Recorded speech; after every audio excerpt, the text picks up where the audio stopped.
Parking in downtown Harrisburg costs $4 an hour, and the city is currently not receiving any of that money. That's because of a decrease in parking since the COVID-19 pandemic and the lack of revenue for one of the city's business partners. Fox 43's James Corrigan tonight tells us why Harrisburg isn't seeing any of that money. Every day, hundreds of cars park on the streets of Harrisburg, with drivers paying hard-earned money to do so.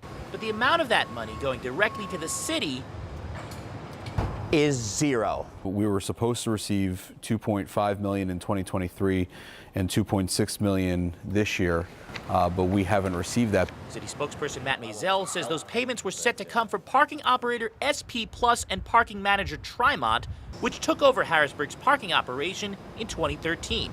The company's paid out millions to the city from its profits, but after parking decreased following the pandemic, the money dried up and the payments to Harrisburg stopped. If people aren't parking downtown, they're not hitting those revenue marks, and what ends up happening is we end up not getting paid.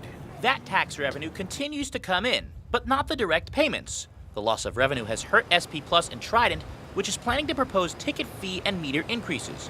The Harrisburg City Council must first approve any increase, and Mayor Wanda Williams has opposed such increases in the past while on the City Council. It's not fair to the city residents who end up having to pay for this parking ultimately, and for that matter, not just city residents, but people who come in from outside the city. They want to know more about what's going on.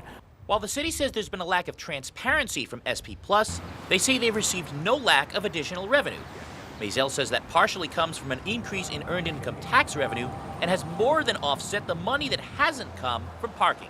We are making up money in so many other places that it's not affecting the day-to-day lives of city residents. Trimont said in a statement to Fox 43 that any projected rate increases are for planning purposes only until approved by the City Council. James Corrigan, Fox 43 News.